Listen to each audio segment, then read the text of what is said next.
She's pretty cute and small at the moment, but when she's fully grown, this gorgeous girl could weigh up to 75 kilograms. Now when she hatched out of her bright green egg, she only weighed just under 500 grams. Now for over 20 years here at Australia Zoo, we have been a part of the Southern Cassowary breeding program. You can imagine our excitement when last November, we hatched this gorgeous girl as our first ever cassowary. Oh my gosh, she's getting pretty good. Now we're so excited to have this little cutie here as an things that they love.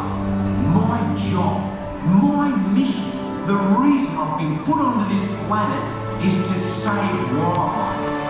And I thank you for coming with me. Yeah, let's get it. Conservation. And you all know it. It's thanks to Steve Stream. We bring animals to you from all around the world. These marvels flying over your heads are our beautiful koalas, native to Central and South America. But now I would love to introduce the speed demons of the bird world, our rainbow Irwin on the market!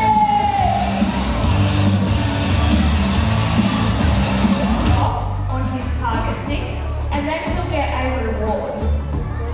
Just like this. Good boy. Hey, I'm a problem. Here we go. You can hear me now. How's today going? Good? Good. Oh, well, thanks very much for coming in. My name's Robert. Today, myself and my brother-in-law Chandler are going to be teaching you everything you need to know about crocs. Now, keep in mind, the crocodile that we've got today, you guys picked him today to come into the zoo because he is by far the most unpredictable crocodile here. He's a really fascinating croc. Now, my mum and dad actually rescued this crocodile. He had a bit of a troubled past. He was destined to go to a croc farm where he would be killed. He had very much a hateful relationship towards people, didn't like them at all. Mum and Dad saw this crocodile, they couldn't have it, they didn't want him to go to a croc farm, they wanted to take him in and make sure he could live a happy, healthy life. So he took him in at the zoo, gave him grass under his feet, beautiful warm ponds, a lovely lady out the back that he loves very much, his little girlfriend, such a cute crocodile, and he lives an awesome life. However, he still hates us. He still hates people very, very much. And he's the kind of crocodile that he'll come out and sometimes he'll sit right in front of you, motionless, and you have to get really, really close. But when he decides to put it on, he can put on the fastest strike of any crocodile here. Now, what we want to teach you is how to stay safe around crocs. Number one rule is this: don't get in the water with a croc. It sounds pretty simple, but unfortunately, day in, day out, people make this mistake in Northern Australia.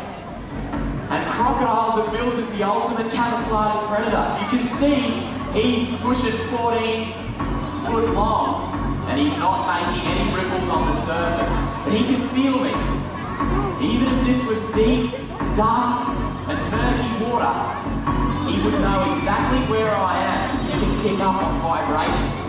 Now, as I do this, it gets Charlie pretty grumpy, pretty territorial, and he doesn't like it. He's going to be very angry now. So at this point, I reckon it's all yours, Jim. Oh. Come on, Charlie. There you go. Look at that dude, not me. Got a stick in your mouth, Charlie. Holy moly. There you go. Come here. Good work, buddy. Give it up for Charlie, everyone. That was awesome. Now, dude's right there, Charlie. Just right over next to Robert. Could you get that for him back? I'm not picking that up. He could really use a hand. No way. Let's see. He's got a great sense of smell, so he's going to feel for that food. Also, keep an eye on us. He's deciding, who do I eat first? There we go. Well, it's like eating the world's largest set of chopsticks. It's kind of hard. You can do it, Charlie. Can we get a volunteer to help us grab that food, please? Yeah, anyway. I'm kidding, that's a lot of paperwork.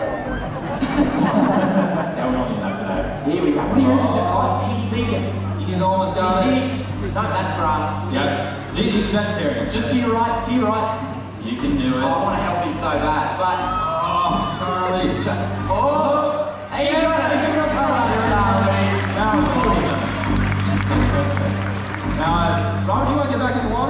Sure, I think we can go right. Yeah. Come on, boy. Hey, Charlie, come on.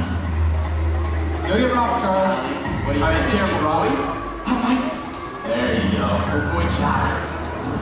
All right, now what we want to show you here is another strike with Charlie. And in this section here, this is a sort of a shallow creek.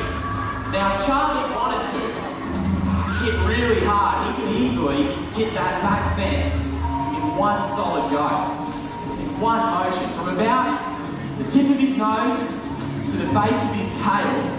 That is the strike zone. He can come out with deadly speed, deadly accuracy. But Charlie likes to make him wait for it. And sometimes he plays this game called Come Closer. It's a great game, you only play it once. Hey, boy. Hey, Charlie. It would be a great show, though.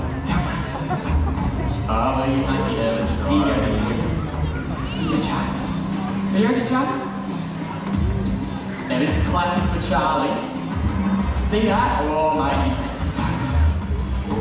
In a split second, one flick of that tail, he can drive me into that fence and I'd be squashed to about a piece of paper, that size of a piece of paper. But he wants me to get a little bit closer, which I'm not going to do.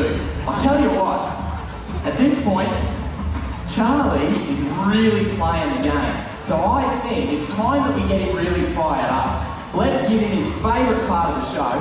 We're going to go for something called the tail walk. It's a little bit different, but Charlie absolutely loves this. Really gets him going. So let's give this a go.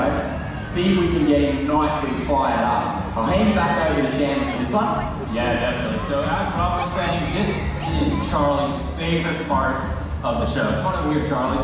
Now, this is called a tail walk. This is a completely natural behavior crocodiles use in the wild to grab a bird mid-flight, to grab something like a possum overhanging the water. And Charlie here is going to show us exactly why you never want to overhang the water in crocodile territory. Now notice he's not even making a ripple. If I was overhanging the water, I'd have no idea. There's a big 14-foot crocodile right here. Come on over here, Charlie. Now, Charlie really likes to take his time during this part of the show. He's waiting for me to hang over here and then turn my head, and that's when you know he has to jump on me, and that's when he goes. So he likes to take his time, make sure I'm not going to make any mistakes so he doesn't get the big piece of food. I don't think my wife would be too happy about that. But bear with us, because Charlie is the best tail-walking crocodile in the Crocodile. On a good day, he'll get well above this top rung that I'm hanging over. Now notice when he pops up, it's only his eyes, his ears, and his nose. He's able to breathe, see, and hear everything going on around him and remain completely undetected. Come on, Charlie. Look up here, buddy. Now, I'm not going to turn around today. There's really been a secret to the survival for crocodiles. The reason why they've been here for so long, because they are so completely unpredictable. And they can actually hold their breath. They can remain underwater, undetected, for upwards of 7 to 8 hours. That's how long they can hold their breath, no worries at all. So at the moment we are on crocodile time. You're not going to be here for 7 hours, don't worry. But he is really going to take his time and make sure he's set up in the best spot. Because to him, he's hunting. He thinks this is that deep, dark, murky water. So he wants to act just how he would in the wild. Just wait for that perfect moment. Now, it's amazing our crocodiles haven't figured out yet. They can actually get up on land and walk around and walk right up this tail wall right here. Not in very well. So hopefully Charlie does not figure that out today. Oh, it'd be a good show. It'd be funny. Would it though? It'd be for you guys, not so much for me. There you go, Charlie. Look up here. Ooh, good work, buddy. Ooh. How awesome was that? You can hear that jaw pop too. That's 3,000 pounds per square inch jaw pressure right between those jaws. If you were to grab any of us in the middle, we just explode on impact. It's really quite remarkable. One more, right, Charlie?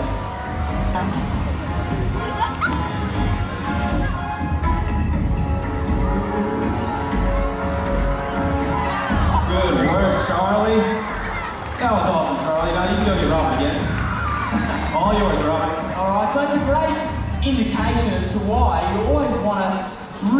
take care in crop territory, and while you don't want to enter the water with a crop or hang over the water's edge. Now here, we're going to show you another strike with Charlie. I want to get him all the way out on land, and hopefully show you his top speed once he is out of the water. There's a bit of a misconception.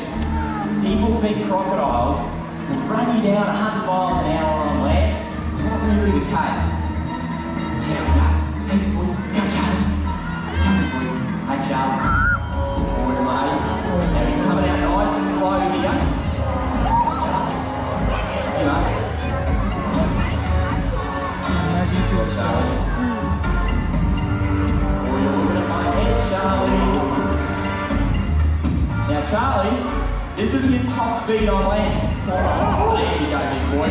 So you can see I can walk backwards quicker than Charlie can walk forward. I can actually sit down right in front of Charlie, and I'm in no danger whatsoever. I can lay down in front of him. And, yeah, I'm not staying here long, but he doesn't care. He could care less. In fact, yeah, no, I'm not going to stay there anymore. No, I think that'll be done. But I want to show you the difference. You can see Charlie wants to get back into the water. And look at how keen he gets. If I run past him and jump into his water again, hey big boy, go Charlie. You can see how he's starting to put on a little bit more speed. He starts to get a little bit more keen because this is his territory. This is where he wants to get back to. And it's quite a struggle. It's a really challenging effort for Charlie. He's got a big round belly, short little stumpy legs. He's built a bit like Chandler, so it's hard for him. It's a little bit challenging for him, but once he's back in the water, that is the secret to his success. He really is built like a missile. One flick of that tail, he tucks those little legs in there, he becomes so hydrodynamic, he can actually propel himself through the water at the speed of a dolphin. How insane is that? So the message is very simple for us. Don't go in the water with crocs. If you can avoid the water's edge, stay at least 4 or 5 meters back, don't go swimming in croc territory, don't overhang the water, you'll be just fine. You'll never come into any sort of conflict with crocodiles. Now, we want to teach you this for 2 reasons. First of all, for your safety, but also for crocodiles. Every time there's any kind of altercation with a croc, there's calls for culling, we want to remove them from the ecosystem, we want to kill them out, and that's not going to fix anything. If anything, it's just going to create a false sense of security. So, if we can really work together to mitigate our behaviours, we're going to be doing a great thing for the future of crocs. Because these animals are critically important. They sit at the top of the food chain, and as such, we remove that apex predator, that top of the food chain animal. Everything else underneath them will start to suffer. So we need crocs in our northern waterways, and by staying safe and just using a little bit of common sense, we're going to make sure they're around for generations to come.